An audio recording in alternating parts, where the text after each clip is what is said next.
بسم اللہ الرحمن الرحیم نحمدہ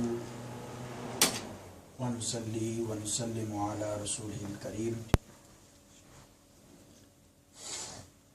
اما بعد فاعوذ باللہ من الشیطان الرجیم بسم اللہ الرحمن الرحیم قال اللہ تبارک و تعالی فی القرآن المجید والفرقان الحمید بلسان النبی الکریم الامین القسیم الجسیم النعیم الرؤوف الرحیم والذی یصلی علیکم وملائکتہ لیخرجکم من الظلمات الی النور وکان بالمؤمنین رحیما صدق اللہ مولانا العظیم وبلغنا رسولہ النبی الکریم الامین قال اللہ تبارک و تعالی فی شان حبیبہ صلی اللہ علیہ وسلم ان اللہ وملائکتہ یصلون علی النبی یا ایہا الذین آمنوا صلوا علیہ وسلموا تسلیما. سب مل کے پڑھیں الصلاۃ والسلام علیک یا سیدی یا رسول اللہ وعلی آلک واصحابک یا سیدی یا حبیب اللہ الصلاۃ والسلام علیک یا سیدی یا اللہ وعلی آلک واصحابک یا سیدی یا نبی اللہ. بزرگان محترم، معزز سامعین حضرات، میرے پیارے مسلمان بھائیوں، دوستوں اور بزرگوں،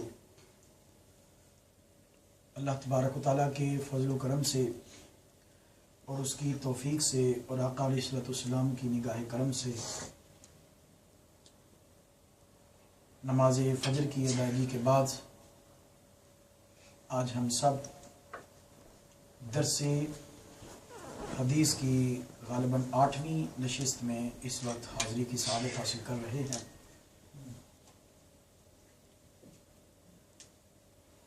انسان کوئی بھی نیکی جو ہے وہ اللہ کی توفیق کے بغیر نہیں کر سکتا. یقیناً یہ ہمارا مل بیٹھنا اور اللہ اور اس کے رسول کی باتوں کا سننا، یہ بھی اللہ تعالیٰ کی طرف سے توفیق اور اس کا فضل کی علامت ہے. اس پہ اللہ تعالیٰ کا شکر ادا کرنا چاہیے. درس حدیث میں جو ہماری گفتگو کا موضوع چل رہا ہے وہ درود شریف کے فضائل اور برکات. آج اس ٹاپک کو مکمل کریں گے. ویسے تو یہ موضوع ختم ہونے والا ہے ہی نہیں، اتنے ان گنت فضائل ہیں درود شریف کے، تو لیکن میں چاہتا ہوں زیادہ موضوعات پہ بات ہو، اس لیے آج اس کو مکمل کر کے کل میرا ارادہ ہے کہ دعا کے موضوع پہ بات کی جائے. اس پہ عام طور پر گفتگو نہیں ہوتی، تو ہمیں پتہ ہونا چاہیے کہ دعا کی اہمیت کیا ہے، دعا کے آداب کیا ہیں، دعا کی فضیلت کیا ہے، دعائیں کب قبول ہوتی ہیں، اور جب ظاہراً دعا قبول نہ ہو تو اس کی کیا صورت ہوتی ہے. وہ ساری ڈیٹیل انشاءاللہ جو ہے وہ کل کے درس میں ہم شروع کریں گے. درود السلام کے حوالے سے ایک اہم بات میں یہ عرض کرنا چاہتا ہوں. درود السلام ظاہراً تو ہم نبی کریم صلی اللہ علیہ وسلم کی پاک بارگاہ میں ایک ہدیہ اور نذرانہ یہ بیچتے ہیں اور یہ پڑھتے ہیں اور اللہ تعالیٰ کی پاک بارگاہ میں دعا کرتے ہیں.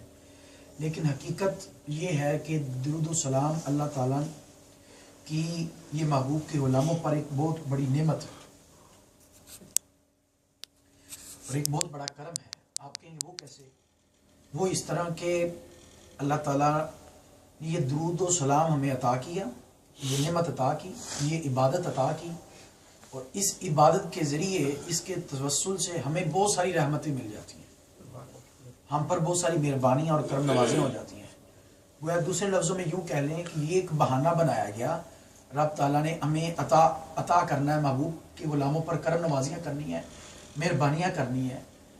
تو اسی لیے جو بندہ درود و سلام پڑھتا ہے وہ تعداد میں کم پڑھتا ہے درود شریف، لیکن جو اللہ تعالیٰ کی طرف سے اس پر جو رحمتیں نازل ہوتی ہیں وہ اس کے بدلے میں کئی گنا بڑھ کر ہوتی ہیں.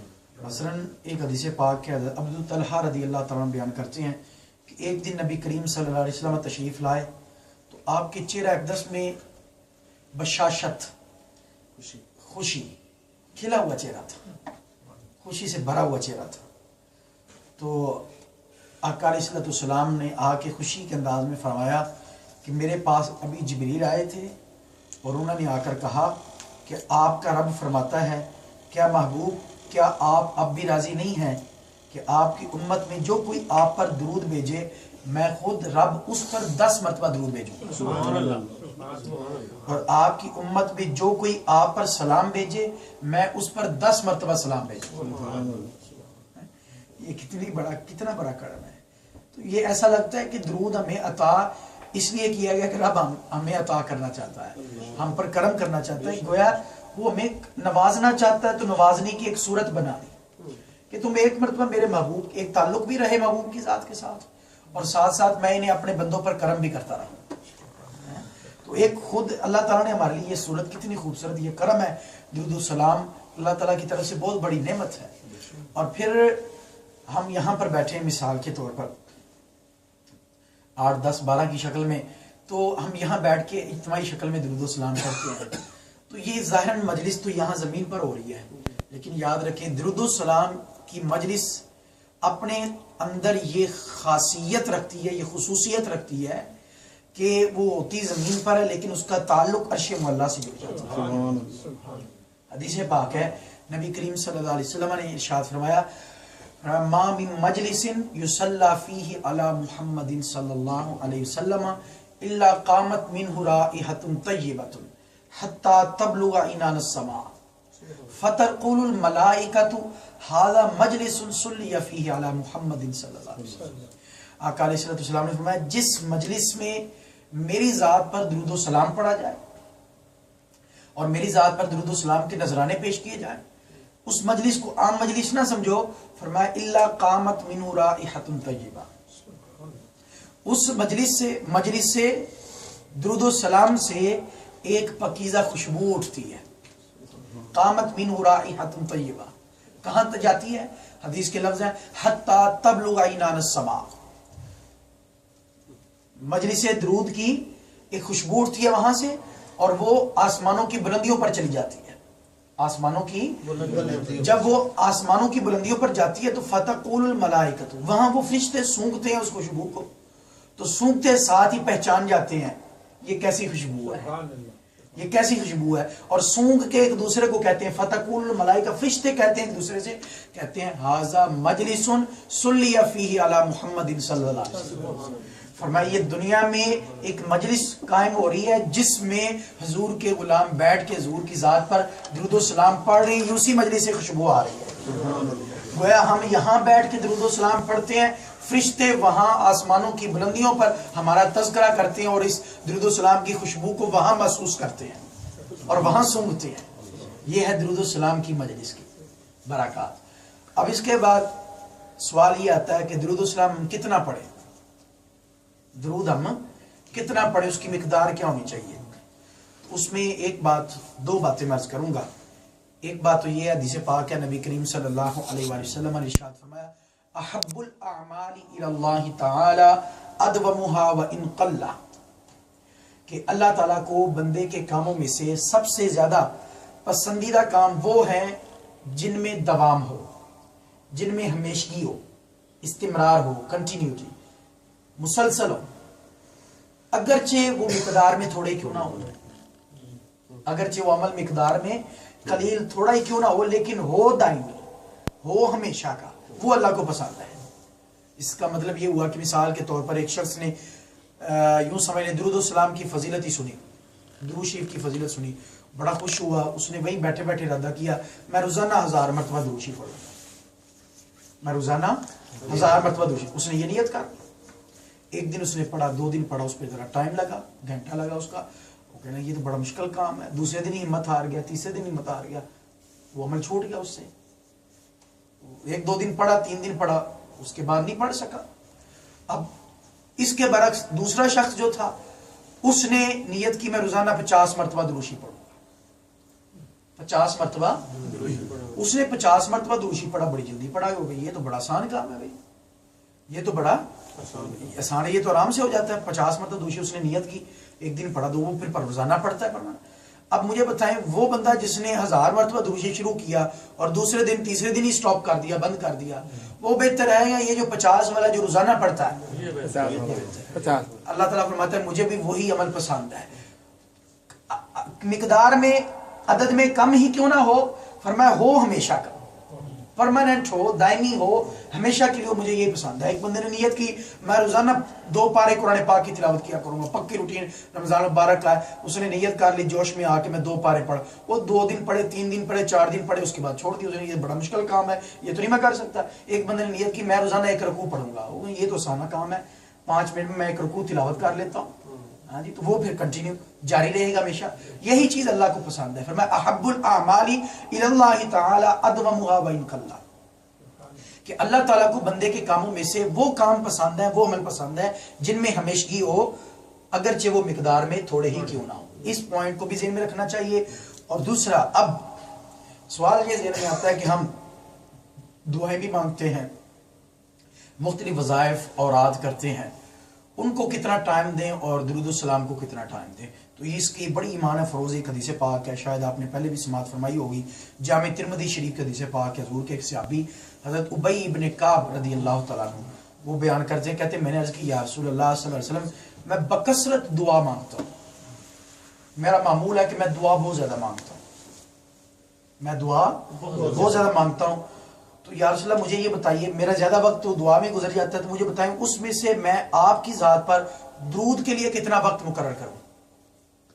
درود کے لیے کتنا وقت؟ آقا علیہ السلام نے فرمایا جو تم چاہو، جتنی تمہاری خواہش ہے، جتنا تمہارا دل ہے، جو تم چاہو۔ عرض کرنے لگا یا رسول اللہ ایسا کرتا ہوں جو میں کل وقت دعا میں صرف کرتا ہوں اس میں جو چوتھائی حصہ جو ہے، چوتھا حصہ وہ میں آپ کی ذات پر درود و سلام پہ صرف کر دیتا ہوں، باقی 3 حصے جو ہے وہ میں دعا کے لیے۔ تو آقا علیہ السلام نے فرمایا ٹھیک ہے جیسے تمہاری مرضی، لیکن اگر زیادہ کرو تو تمہارے لیے بہتری ہے، اللہ زیادہ کرو تو تمہارے لیے بہتری ہے۔ تو صحابی کہتے ہیں، ابی ابن کعب کہتے ہیں میں نے عرض کی یا رسول اللہ پھر ایسا کرتا ہوں آدھا وقت دعا میں گزار دیتا ہوں اور آدھا وقت آپ کی ذات پر درود و سلام پڑھنے میں گزار دیتا ہوں۔ تو آقا علیہ السلام نے فرمایا ٹھیک ہے جو تم چاہو، لیکن اور زیادہ کر لو تو تمہارے لیے اور زیادہ بھلائی ہے، تمہارے لیے اور اچھا اگر اس سے بھی زیادہ کر لو۔ اللہ اکبر۔ صحابی کہتے ہیں میں نے عرض کیا اچھا یہ بات ہے، تو یا رسول اللہ پھر ایسے کرتا ہوں میں 2/3 یعنی کل 3 حصے کرتا ہوں، اس میں سے 2 حصے میں آپ کی ذات پر درود و سلام میں گزار دیتا ہوں اور 1 حصہ جو ہے وہ دعا میں گزار دیتا ہوں۔